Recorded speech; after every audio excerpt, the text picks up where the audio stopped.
Rangers sub inspector का इम्तहान sir किस तरह से होता है? क्या ये भी कमीशन होता है? क्या आईएसएसबी से गुजरना पड़ता है? इसका क्या क्राइटेरिया है? क्या रेंजर्स में भर्ती हो के हम कमीशन ऑफिसर बन सकते हैं? क्या हम मिलिट्री में जा सकते हैं? रेंजर्स के लिए बहुत सी वीडियोस पड़ी हैं, लेकिन आप प्लीज़ नई वीडियो भी बना दें।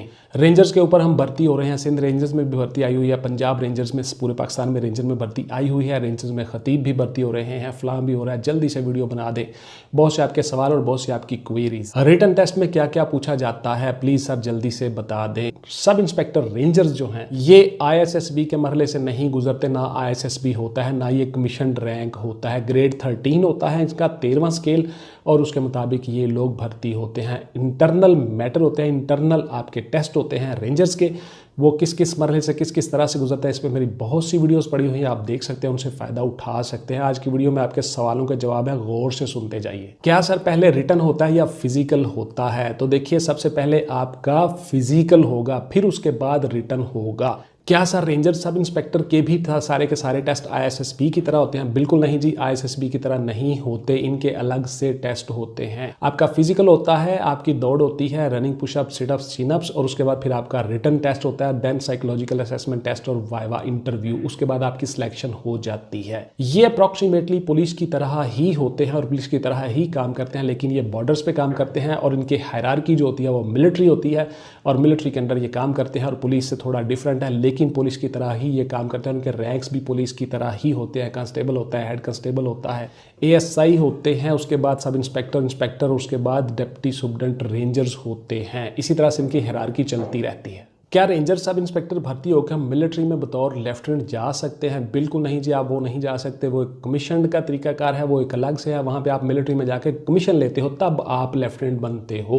वो गस्टेड ऑफिसर होते हैं, ग्रेड 14 में आते हैं, और इसके बाद फिर वो 15 में जाते हैं, 16 में और 17 में, इस तरह से वो आगे बढ़ते रहते हैं। लेकिन आप लोग कमीशन ऑफिसर नहीं होते हो, आपका ग्रेड 13 होता है जी। देखिए, आपने पढ़ाई स्टडीज जो है वो मिनिमम 3 से 4 घंटे जरूर करनी है। इस तरह से आप कामयाब होते हो। पूरे पाकिस्तान से बच्चे आए होते हैं, उन्होंने तैयारी करके सारी की सारी चीज़ें की होती हैं, उन्होंने पार्टिसिपेट करना होता है, हिस्सा लेना होता है, तो आपने उनमें से compete करके वो सीट लेनी होती है। इसलिए आपको कम से कम 4-5 घंटे ज़रूर पढ़ना चाहिए। क्या हमें घर के नज़दीक जॉब मिल सकती है? बिल्कुल जी, आपको घर के नज़दीक ही जॉब दी जाती है। कोशिश की यही की जाती है कि आपके घर के नज़दीक, उसी ज़िले में, उसी डिस्ट्रिक्ट में आपको जॉब दी जाए, लेकिन दूसरे ज़िले में भी आपकी जॉब हो सकती है। रेंजर्स पूरे पाकिस्तान में डिप्लॉय होते हैं, इसलिए आपको कहीं भी जॉब मिल सकती है, कहीं भी आपकी ड्यूटी हो सकती है। ड्यूटी यार आपके 8 घंटे ही होते हैं, उसके बाद आप रेस्ट करते हो, आराम करते हो, उसके बाद फिर से ड्यूटी करते हो। आपको छुट्टी भी मिलती है। आपको अगर खाली घर हो, क्वार्टर हो रेंजर्स के, वो भी आपको मिल जाते हैं। मेडिकल आपका फ्री होता है, ईच एंड एवरीथिंग आपको उसी तरह से गवर्नमेंट की सहूलियात होती हैं जिस तरह से मिलिट्री की होती हैं और पुलिस की होती हैं। यूनिफॉर्म जॉब है, आप इसी तरह से यूनिफॉर्म जॉब में काम करते हो। सबसे पहले सर कौन से टेस्ट होंगे, मरहलावार हमें बता दें।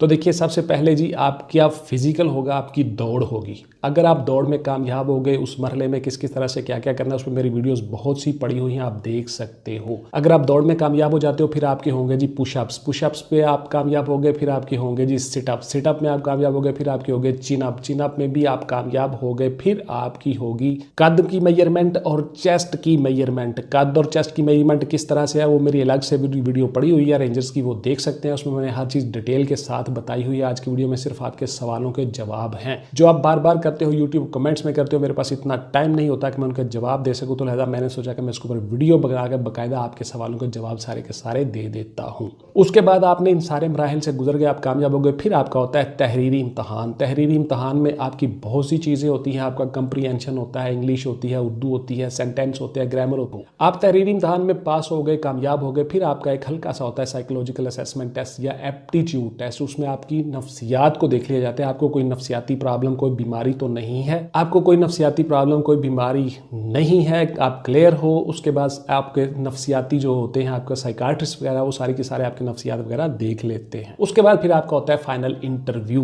वाइवा। उस इंटरव्यू में आप कामयाब हो गए, आप पास हो गए, फिर आपको बाकायदा पोस्टिंग दी जाती है, ऑफर लेटर दिया जाता है, उसको आप सिग्नेचर करते हो। उसके बाद फिर आपकी इंडक्शन होती है, अपॉइंटमेंट लेटर आपको मिल जाता है, फिर आप डिपार्टमेंट में आ जाते हो, फिर आपका मेडिकल डिपार्टमेंट करवा के उस दिन से आपकी तनख्वाह और पे शुरू हो जाती है। उसके बाद फिर आप जाते हो ट्रेनिंग पे, ट्रेनिंग आप करके वापस आते हो, फिर आपकी पोस्टिंग होती है। अप्रॉक्सीमेटली आपकी ट्रेनिंग 1 साल पे मुहित होती है, 1 ईयर। उसके बाद फिर आपकी पोस्टिंग दी जाती है और आपका रैंक लग जाता है, उसी तरह से 2 रैंक कंधे पे लगते हैं। सब इंस्पेक्टर रेंजर्स के तौर पे आप काम करते हो। बेसिकली इनका काम क्या होता है, इस पे मेरी बहुत सी वीडियोस पड़ी हुई हैं। बॉर्डर के ऊपर काम करना होता है, इन्होंने इलीगल एक्टिविटीज को डील करना होता है, उसके बाद फिर मुल्क के अंदर अगर जरूरत पड़े तो लॉ एंड ऑर्डर की सिचुएशन को भी कंट्रोल करना होता है। रेंजर से बहुत से काम लिए जाते हैं। यूनिफॉर्म जॉब है, अच्छी जॉब है, ऑनर वाली जॉब है। क्या सर हम रेंजर में भर्ती हो गए तो आगे कमीशन के लिए अप्लाई कर सकते हैं, ISSB में जा सकते हैं, PMA में जा सकते हैं, लेफ्टिनेंट बन सकते हैं? बिल्कुल जी, आप जा सकते हो, लेफ्टिनेंट बन सकते हो, PMA में जा सकते हो। आपको अगर एज क्राइटेरिया पे पूरे उतरते हो, आपकी तालीम पूरी है, एजुकेशन पूरी है, तो आप उस क्राइटेरिया के ऊपर एलिजिबल हो जाते हो। आप जाकर कमीशन में से गुजरते हो, ISSB में से गुजरते हो, टेस्टों में से गुजरते हो, और अगर कामयाब हो जाते हो तो आपको वहां पे से रिलीज करके रेंजर से आपको मिलिट्री में भिजवा दिया जाता है। आप बतौर कमीशन ऑफिसर वहां पे अपनी सर्विस का आगाज कर लेते हो, उसमें कोई पाबंदी नहीं है। क्या हम सर CSS और PCS कर सकते हैं रेंजर्स में भर्ती होकर? बिल्कुल जी, आप कर सकते हो, इसमें कोई पाबंदी नहीं है। आपको डिपार्टमेंटल परमिशन सर्टिफिकेट साथ लगाना पड़ता है। आपकी जो अपॉइंटिंग अथॉरिटी होती है वही आपको वो सर्टिफिकेट देती है। इस तरह से आप उसमें अप्लाई करके आसानी के साथ वहां जा सकते हो, कोई इसमें मसला नहीं है। इंटरव्यू में सर क्या क्या पूछा जाता है? तो देखिए, इंटरव्यू में मेरी बहुत सी वीडियोस पड़ी हुई हैं। हर मरहले में पुलिस के इंटरव्यू पे पड़ी हुई है, मोटरवे के पुलिस पे पड़ी हुई है, मिलिट्री, ISSB, उसके बाद जी एंटी करप्शन, बहुत से ऐसे इंटरव्यूज पे मेरी वीडियोस पड़ी हुई हैं। वो सारी की सारी आप देख सकते हैं। इंटरव्यू पे मैंने डिटेल के साथ चीजें बताई हुई हैं, किस तरह से आपने बैठना है, बॉडी लैंग्वेज किस तरह होनी चाहिए, बॉडी एक्सपोजर, आपका पोस्चर किस तरह से क्या मायने रखता है, आपका नॉलेज कितना होना चाहिए, सवाल कहाँ से आएंगे, करंट अफेयर्स क्या है, जनरल नॉलेज क्या है, इंटरव्यू में खास क्या चीजें पूछी जाती हैं, ये सारी की सारी चीजें मैंने डिफाइन की हुई हैं। मुख्तलिफ मेरी वीडियोस पड़ी हुई हैं, अब आप वो सारी वीडियो देख सकते हो। अच्छा, बहुत से बच्चे आप में से कहते हैं कि सर वो वीडियो हमें डाउनलोड करके तो हमें भिजवा दें जी, वो फलां कर दें। बेटा यूट्यूब पर पड़ी हुई है, आप देख सकते हो।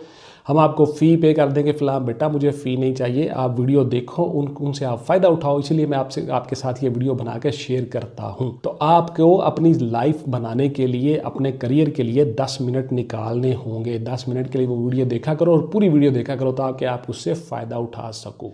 चैनल को सब्सक्राइब करके बेल का आइकन जरूर दबा दिया करो, बिकॉज आप कहीं बिजी हो तो आपको नोटिफिकेशन आ जाए और बाद में भी आप वो वीडियो देख लो। एनी हो जी, ये थी मेरी आज की वीडियो के रेंजर्स में सब इंस्पेक्टर के तौर पे आप किस तरह से भर्ती हो सकते हो। आपके जो सवाल होते हैं वो आप कमेंट्स बॉक्स में जरूर लिखा करें। मैं उनके जब भी मुझे टाइम मिलता है मैं कोशिश करता हूँ उनके जवाब देने की। व्हाट्सएप पे आके आप मेरे साथ कोई गपशप नहीं लगाओ, फिर उसके बाद कोई गिला शिकवा नहीं बनता, बिकॉज मेरे पास इतना टाइम नहीं होता। पूरे पाकिस्तान से बच्चे सवाल कर रहे होते हैं। तो ये थी जी मेरी आज की वीडियो रेंजर्स के ऊपर। उम्मीद है आपको आपके सवालों के जवाब मिल गए होंगे। इंशाल्लाह फिर मिलेंगे किसी और वीडियो में। अपना और अपनी फैमिली का ढेर सारा ख्याल रखिएगा, खूब अच्छी तरह से मेहनत कीजिएगा और कामयाब होकर अपनी सर्विस और पाकिस्तान रेंजर्स में एक ऑनर इज्जत वाली जॉब का आगाज कीजिएगा। Thank you very much. Pakistan जिंदाबाद।